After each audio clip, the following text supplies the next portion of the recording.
session is on open educational resources, MOOCs, social networks. The question I have for you is, basically all today's discussion is about what are the challenges and the benefits of this form of CPD, a very open format. What are the benefits it brings? What are the challenges? And I think actually there are some unique challenges. I'm sure you'll hopefully agree with me, Hannah. There are some unique challenges that are present in open CPD that aren't present in other forms of CPD, particularly in the MOOC sphere.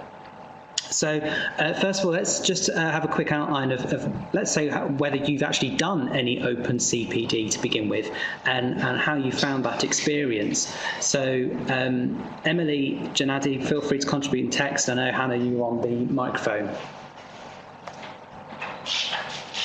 Yes, so most of my CPD is actually mostly done actually through MOOCs. And my CPD links heavily to my doctorate, which is also in MOOCs. So I spend a lot of time in MOOCs, as it seems. So you're this is mainly for your research, but also do you do anything for your own CPD? There are specific examples. Yes, I've just turned up my microphone, Emily. Is that any better? Yeah, most of my CPD work that I do is surrounded by business. I have a business background, and so a lot of work I do is around supply chain management and also leadership, developing of teams, strategy, operations, that sort of thing. So it's easier for me to pick up a MOOC in this field and get a top-up than it is to do a full-blown course somewhere that takes basically too long. I just don't have the time. Time and place and topping up is a good use of the online CPD means for you. Janadi, what is that? Does that resonate with your experience? So you're looking at the leadership development program. I'm guessing that your intended audience there is going to be also very much pressure for time. I just wanted to pull up something I found online. Is that the Open University Leadership Programme? I'm just curious to know if you're looking at one of ours. Emily, yes, that idea of retention, that's something that Hannah and I have discussed before in quite a lot of detail. And there's a question mark, I suppose. I mean, Hannah, you're the expert on this in terms of whether it's just time pressures or whether there's course design element as well that's involved with people not continuing. I suppose from our own experiences being participants on MOOCs, certainly for me, I might have all the time in the world, but sometimes the course just doesn't fit what I need as well. Yeah, I would agree with you there. I mean, we've obviously had a lot of talks about it. One of the things that I've been looking at is time value instead of just time. So when a learner says, oh, I didn't finish it because I didn't have the time, it may be that they have got the time if the course was more valuable to them to complete it.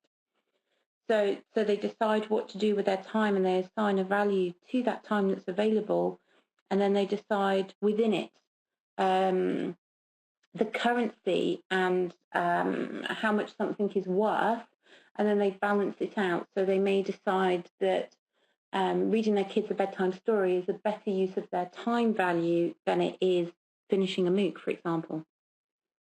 So it's designing courses that are have a heavy time value currency to them.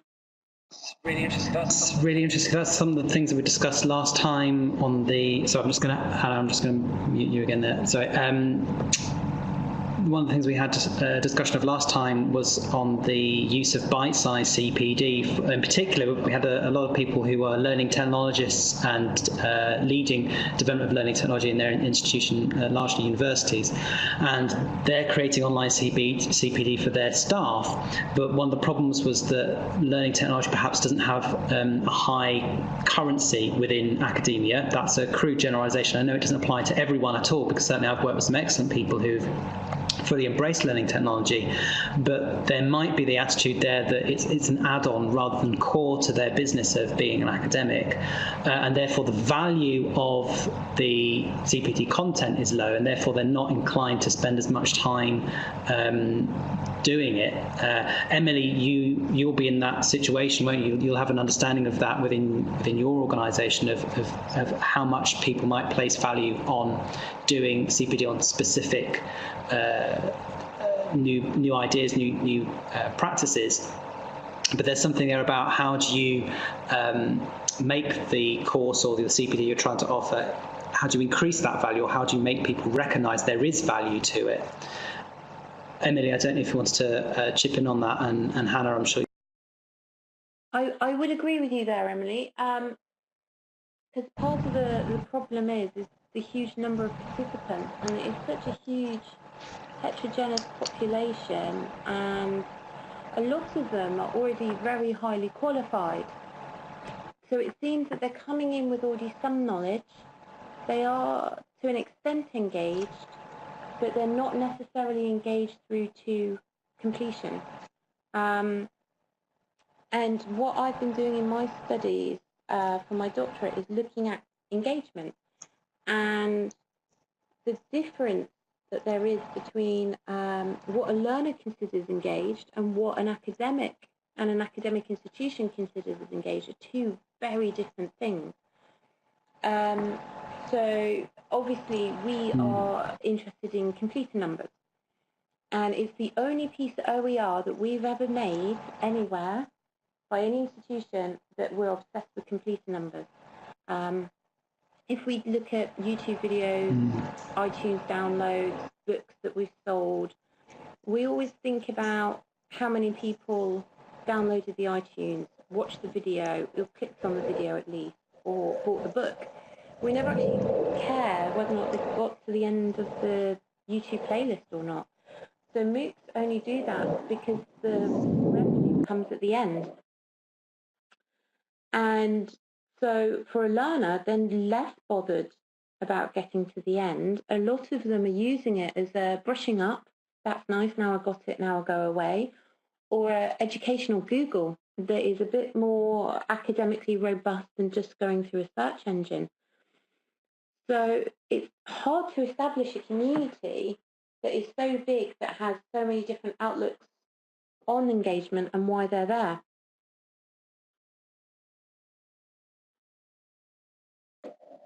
Thanks, Hannah. I completely agree with you, and that's. Thanks, Hannah. I completely agree with you, and that's. I mean, that gets to the nub of what this Laurillard quote is also saying here. Sorry, I'm just going to mute that. Sorry. And that although MOOCs were originally designed to be sort of that wide-reaching, outreaching to those who perhaps wouldn't get into education before, we found that most people are highly educated. Certainly the MOOCs that we're looking at here for CPD, they are already part of a profession, and in order to get into that profession, they tend to be highly educated. But then you have that mix of people. It's an open course, and you will have people who are just doing it for fun. So some of the courses that we run, we will have teachers who, that's our target audience, but we'll also have the grandparents of children who want to know a bit more about what's going on in schools. And they're perhaps not the audience we want to focus on, and we want the teachers to complete, and we want our energies to be put into them. The progression to the end is a really, that idea of completer numbers. There's a lot of value that we account for in the process of a MOOC, where you would engage with perhaps part of the course but not all of it. So the idea of the course as a process that you go from start to end. I mean, and Hannah knows this already, and she's told this to me. That's not how people use MOOCs. They will select the bits that they're most interested in. Just having another look at some of the quotes we've got on here. This was some work by DeBoer and others in 2014. The idea that they were looking at, and it was an edX MOOC on electronics. or a precursor to edX, I think it was, actually, when the time it was being done on electronics. But a significant proportion of the learners on the course, they were engaged with the course, but they weren't completing the assessment. So the assessment, certainly for traditional academic courses, is the place where all the knowledge and all the learning comes together. The assessment as a learning process is incredibly valuable, not least because it does allow the learner to spend some time piecing everything together from the discrete parts of the course and making the links, and that's the higher order learning, but also from the point that Hannah was making about measuring how well the course has been able to perform for that development of those learners. So there might be an active choice there that assessment isn't something that's valued by the learners as well. Just picking up some of the points from the text chat,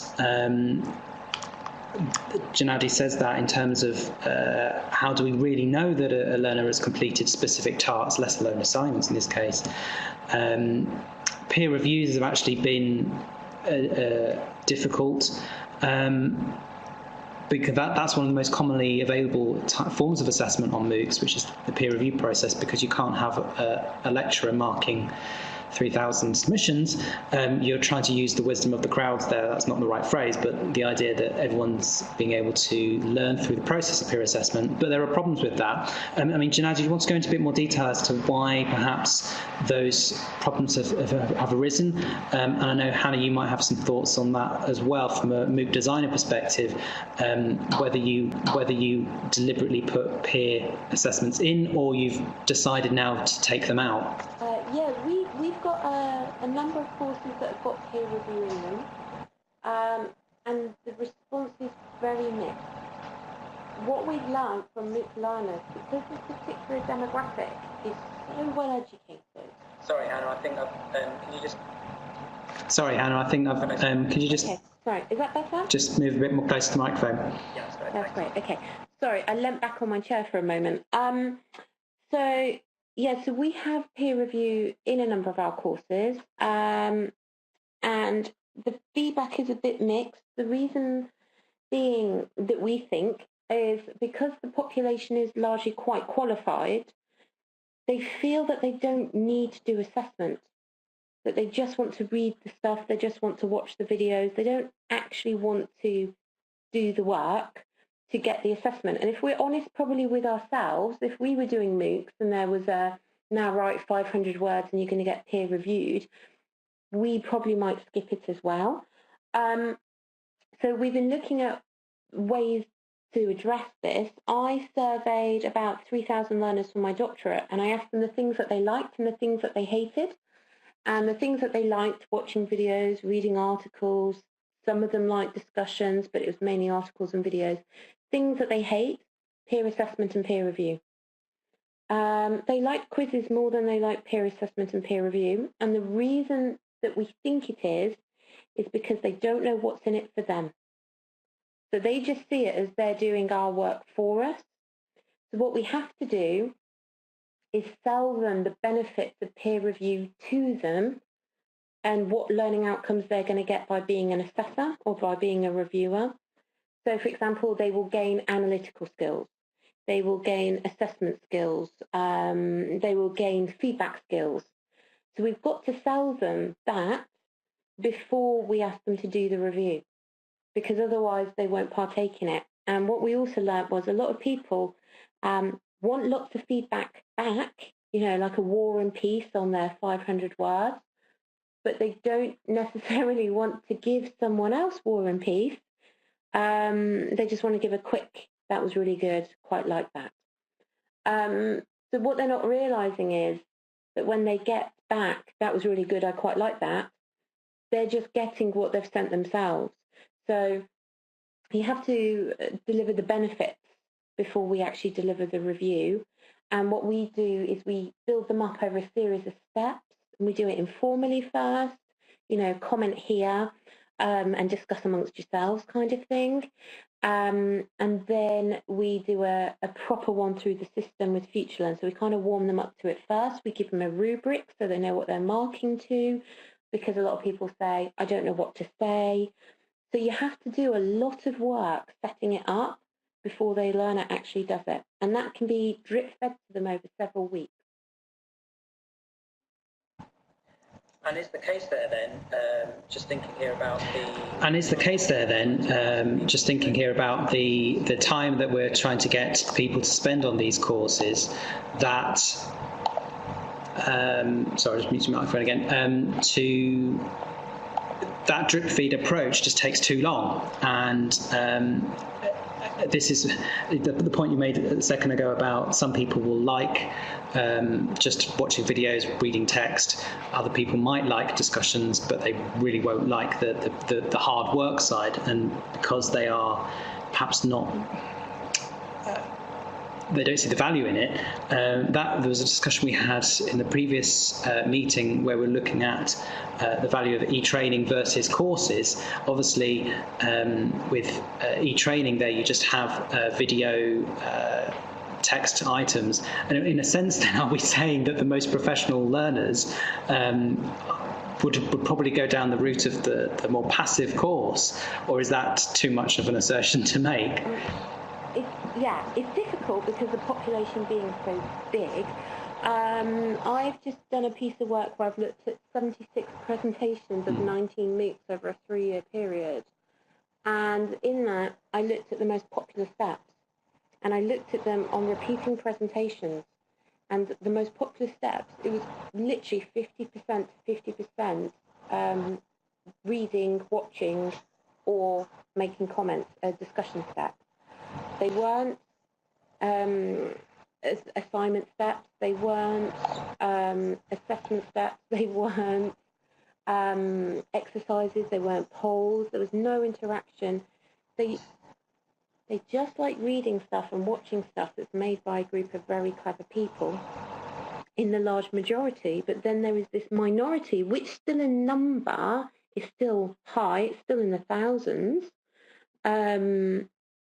compared to, say, a normal university intake for that particular course, want to do the assessment. It's a bit like buying a recipe book and looking at the pictures and thinking, oh, one day I will be just like Jamie Oliver, Nigella Lawson, etc., and never making a single recipe out of that book. And I have a lot of books on my shelf like that. And it's that kind of mentality. I will read it, I'll digest it, I'll look at the pictures, but I won't actually get round to doing the work because I don't need it. I don't need the assessment. I don't need the certificate at the end. I just wanted to read more about how to be a better manager or how to extract DNA from kiwi fruit, not necessarily doing the final work to get to the end goal. And that's where the discourse is between what a learner thinks is engagement, i.e. I've looked at the course, I did some of it, I didn't finish it, but they haven't seen themselves as disengaged, they haven't seen themselves as dropping out or quitting or anything like that. But if you talk to an academic or an institution that's hosting a MOOC, we see them as dropping out, we see them as quitting, we see them as disengaging because they didn't get to the end. And that maybe not be the learning goal for that learner. And we have to, as an organisation, accept that and acknowledge that.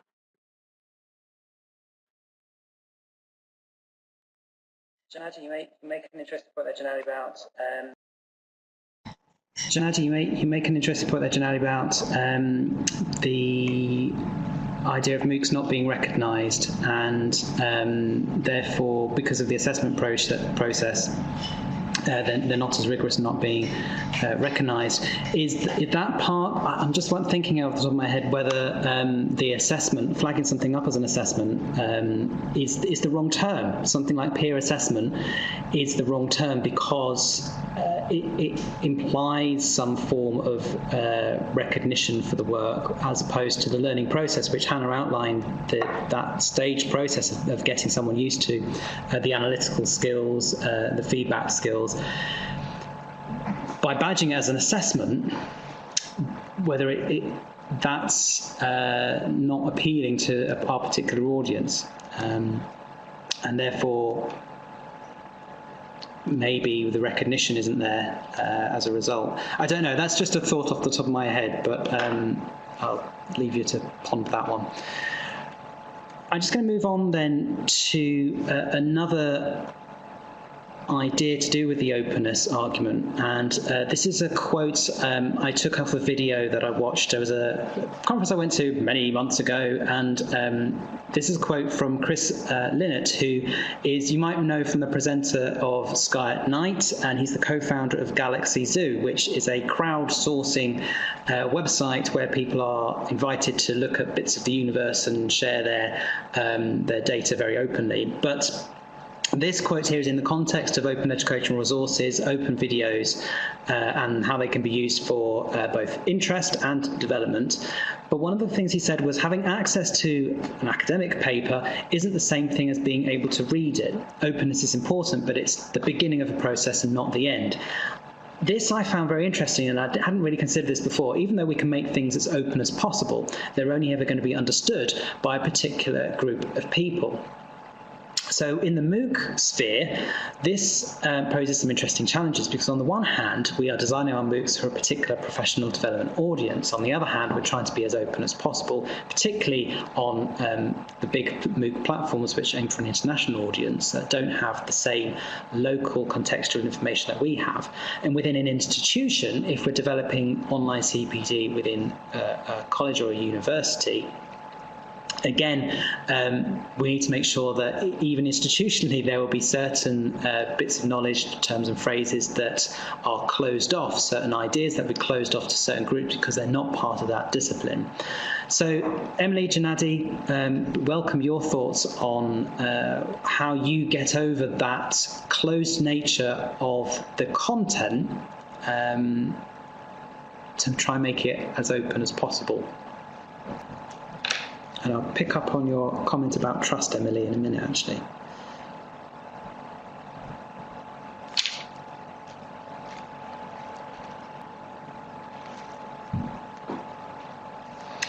Emily, with the other resources that you make available, though, do you have any approaches that you would say?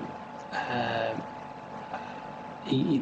just thinking here of the types of training resources you provide for your colleagues and the courses that you provide for your colleagues. How maybe I'm talking here about differentiating, so that level, that how you address those that have a lot of knowledge and how those that don't have any knowledge at all. I think there's a quick answer to this, which I'm sure Hannah is thinking the same thing as me, actually, as I start to unpick this question.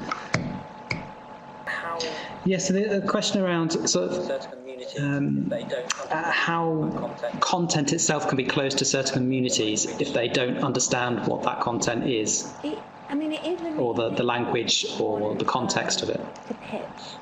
I remember my first MOOC I ever did was Cryptography 101 by Stanford about 6 years ago, and I got to the second slide. And what shocked me about it was 101 should denote introductory level. And the first slide was the title slide. That's how far I got, because it was not a 101 course. It probably was a 101 course if you were a professor in that field, but not if you were a standard learner trying to understand cryptography.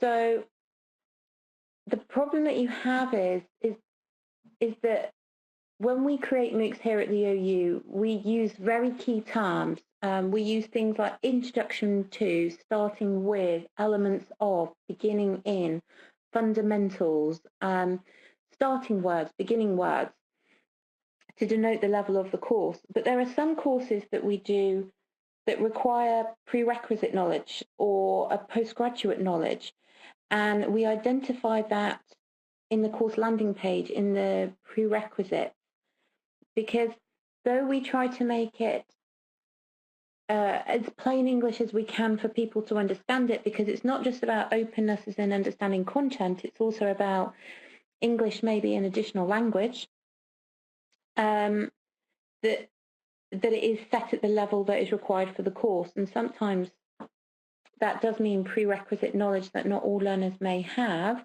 but that doesn't mean that they then can't partake in any part of the course, that it's that difficult, that complex. Unless we're talking about coding, and that is something that if you don't understand coding, and we've done a course called Learn to Code, you can't get much further. And sometimes there's some courses that we just can't fit into a everybody can learn it mold.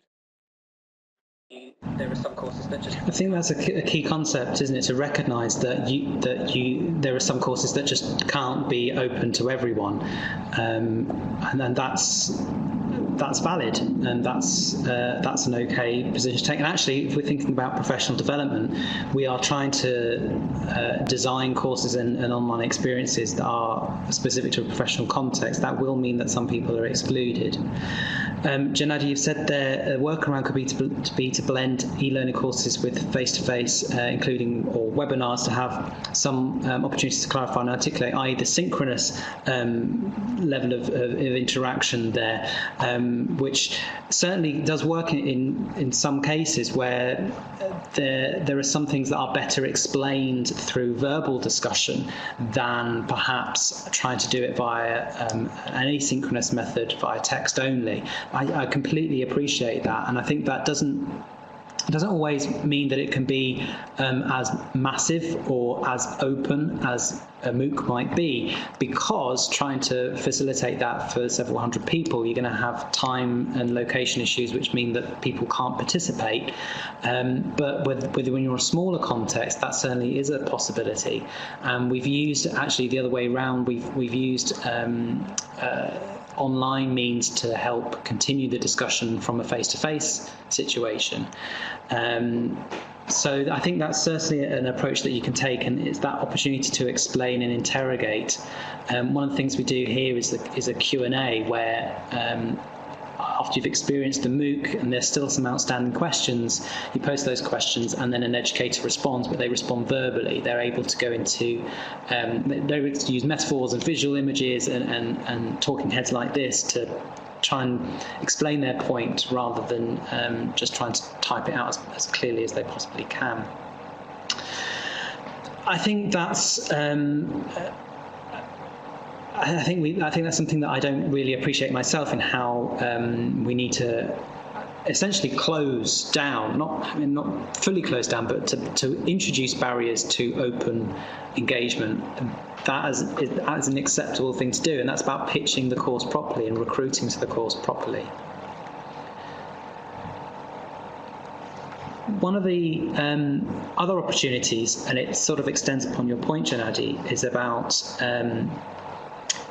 the use of social networks. You've just mentioned there about the use of Google Hangouts to answer previous questions, which is the same thing that we do, which is great. Yeah, I think that's a good use of the technology.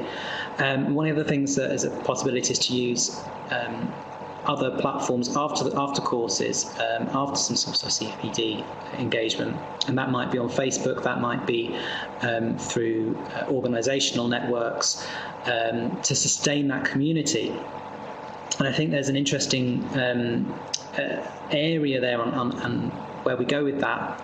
If we say that, for example, in MOOCs, as Hannah's suggested there's a significant drop-off because people don't see the time value in engaging with MOOCs, then what about the value of these communities?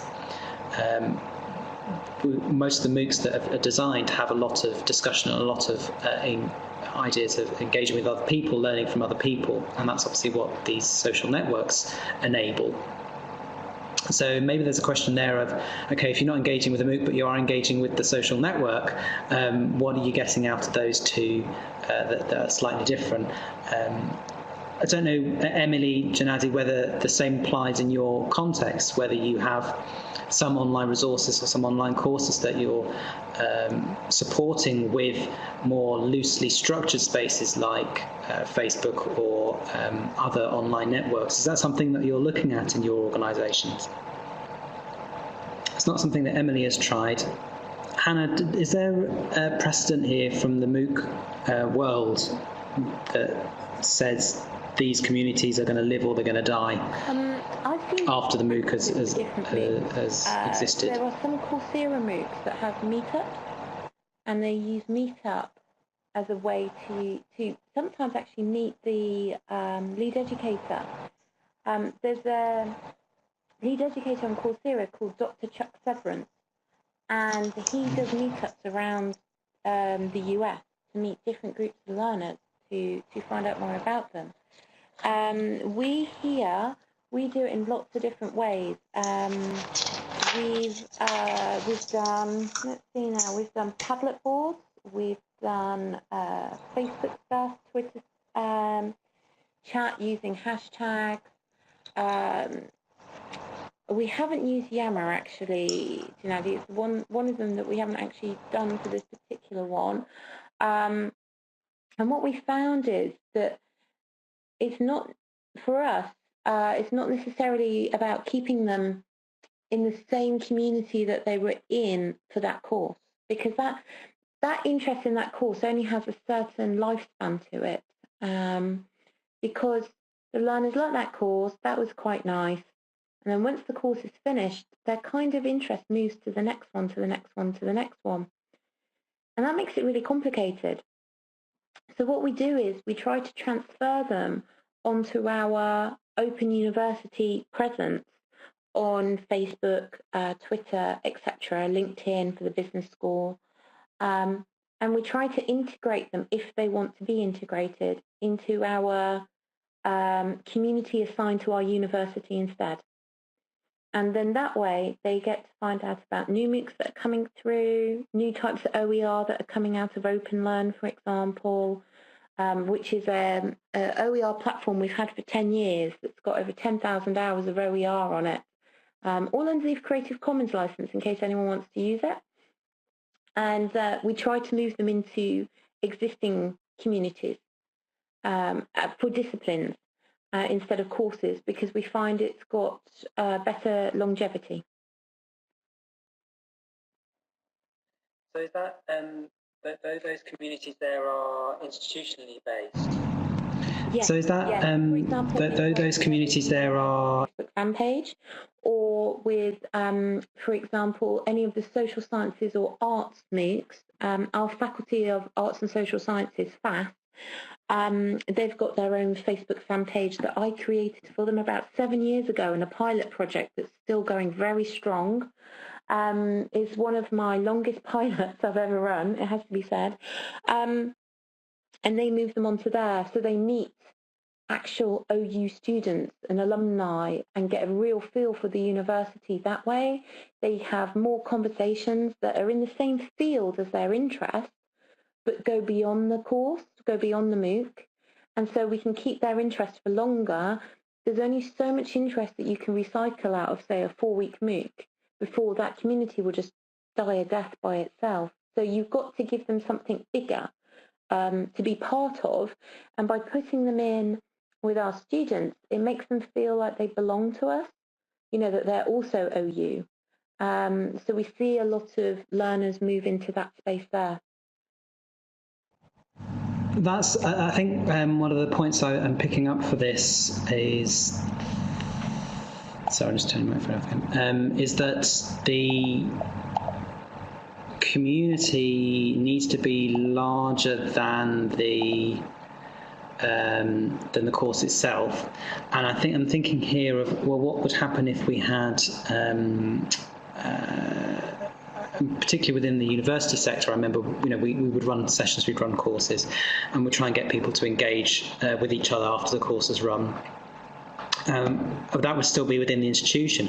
Is there scope there? I mean, this is very blue sky thinking and big scale perhaps, but every university, every organisation will run something on a similar topic. It could be for universities, it could be how you would create a learning activity using a blog, as a very simple example. But then you would have you could have a community of people who are all using blogs in some form or other across the entire country, and that massive network there would get that self-sustaining level of people involved. I'm not as I'm talking through, I'm not even sure that how would work or how you'd manage that. Or whether those communities even exist, but there are some, the idea of going beyond the course or even beyond the institution to a wider level of network. I mean, Janaj's just mentioned down there as well, perhaps, that the audience for these groups aren't familiar with the platform which the group is taking part in. So Yammer, for example, isn't part of the social personal networks like Facebook or Twitter might be. Yammer tends to be more of a, I think I'm right in this, aren't I, Janelli, that Yammer is more of a professional organisational community instead, and so if it's not integrated within their personal identity, then they're less likely to engage with it. I'm just thinking in terms of MOOCs, whether can MOOCs be used as that community to, not as a starting point for the community, but as an end result of that community. So once you've,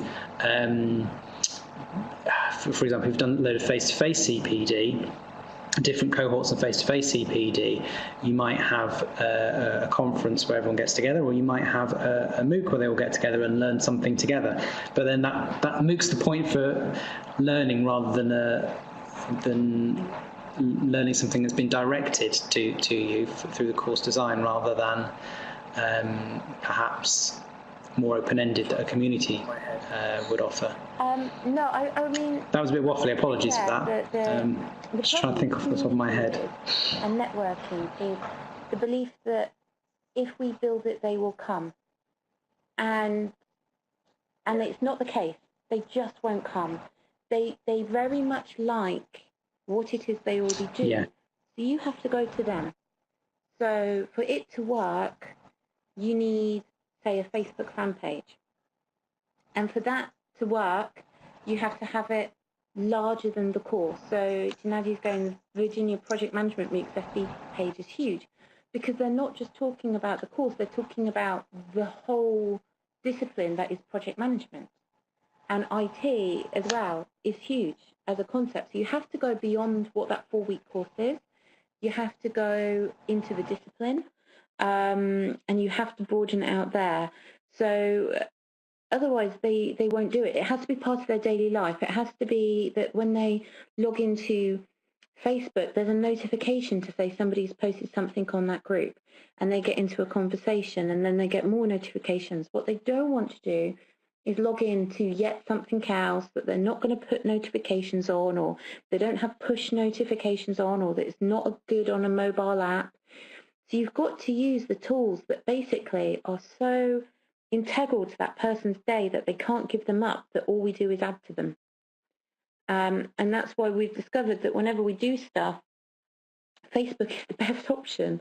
Twitter comes second, but because of the nature of the constant following of the tweets and the hashtags and everything, it doesn't necessarily work well for a group environment, and it's a certain subset of learners that use Twitter. Pretty much everybody's got a Facebook account these days, and sometimes need them to sign up to MOOCs.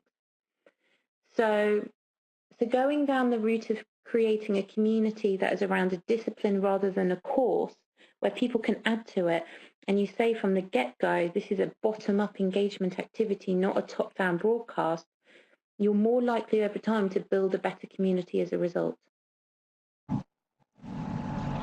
So I think there needs to be an interplay there, doesn't there, between openness and a disciplined community, and in order for an open CPD to be of value, it has to be grounded within that discipline, both in terms of the expectations of what sorts of learners that we are expecting on the course, what the learners are going to get out of the course, the discussions that they're going to have, how that course might lead to a community, but that community will be grounded within a discipline context. One of the questions I wanted to try and address as a result of this discussion was sort of who benefits from open CPD, and I think that it comes down to what you said, Hannah, about the value of the CPD intervention.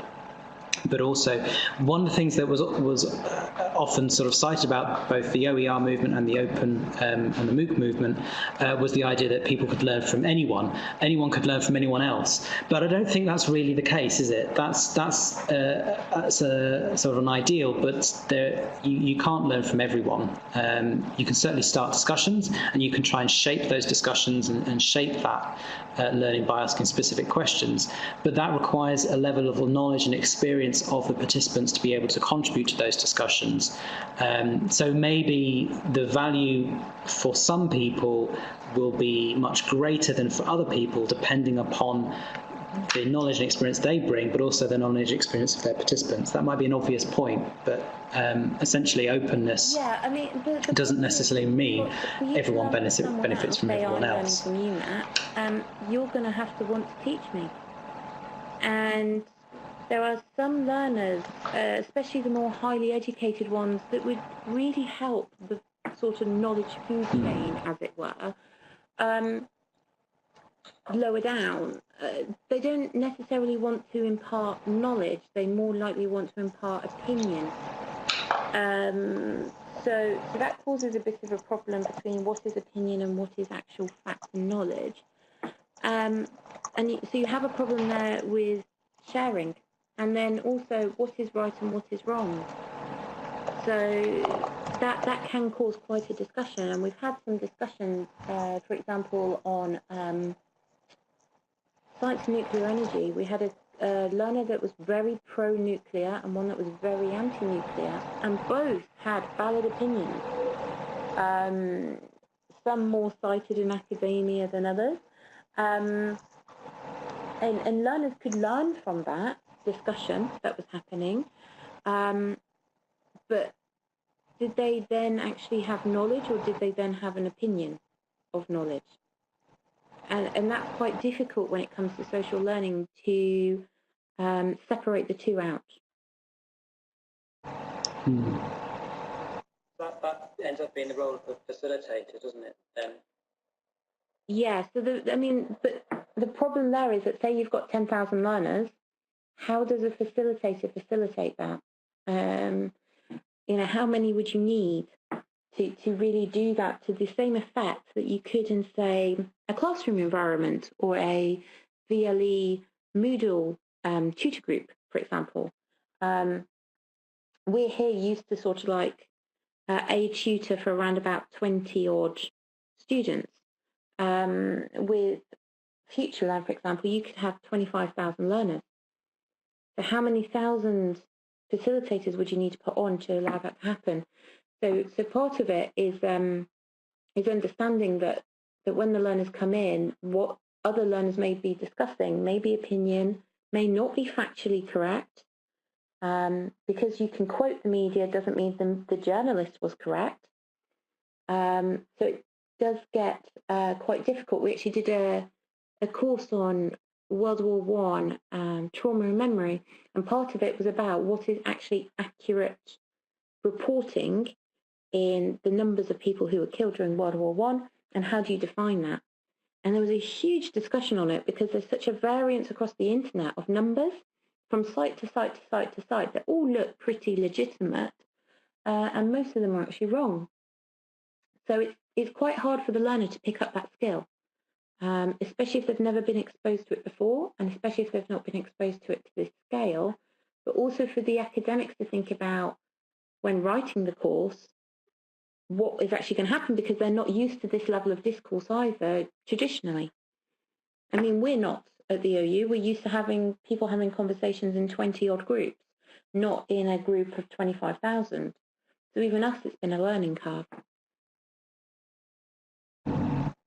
I think then one of the points that comes from that then is that we have a problem of people not sharing, but we also have a people of sharing of too much or the wrong sort of sharing opinions rather than anything that from their opinions are different from experiences. For a start, experiences that you can explain and convey that to someone else, they can learn from that, but just an opinion that's not based on real fact, that is not the source of sharing that we're looking for. So there's a problem there of people maybe on MOOCs, open spaces, sharing too much of the wrong sort, whatever that will be. But then we also have, and picking up here on Emily's and Janadi's feedback there from the question I made about communities sharing within openness and sharing in in academic communities, that can sometimes be very difficult, because then you're challenging professional practice through that act of sharing. You are encouraging someone to say, this is how I do things, which opens yourself up to potentially a torrent of, that's not how you should be doing it. That's all down to how that sharing activity is managed, though, I think. And you can do, I mean, I've done some workshops where we've shared different practices, but in a very non-critical way.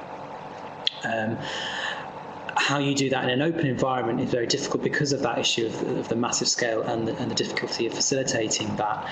And I think this was one of the points we raised earlier. Emily made a point about trust, and perhaps the idea that within those larger communities, maybe you can call them communities isn't the right phrase, in those larger cohorts or courses, there is no community there. There is no sense of community trust. Therefore, that acts as a barrier to effective sharing as well. But I think that, as you pointed out there, Hannah, about the different techniques you can use to encourage critical exploration of resources that have shared, but also how you would engage with experiences that people have shared in a less personal way. I think certainly the activity design comes key here, doesn't it? And that's, I think, again, I'm always trying to champion surreptitiously through this network that there's value to course design rather than just resource design. And the activity element here is where you encourage that sharing effectively. Design, sometimes they go, oh, we'll have a discussion on ... and these are the learning outcomes. And it's unpacking with that academic all the different possible scenarios that could happen in that discussion. And that's quite difficult sometimes to start to unpack, because it's not something necessarily that they've thought of before. And is also as well given, especially because we work on Future Learn, around about 75% of the learners are overseas, that they come with different cultural aspects to a simple question.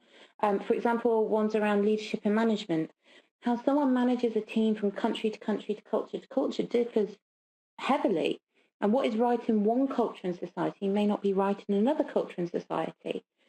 And so with MOOCs comes the thing of, unless it's a science-based question, there is no right or wrong answer, because it is dependent on that learner's set of experiences, their culture, their opinion, and then how they translate that knowledge into that. Which is why sometimes you have fallout on a MOOC.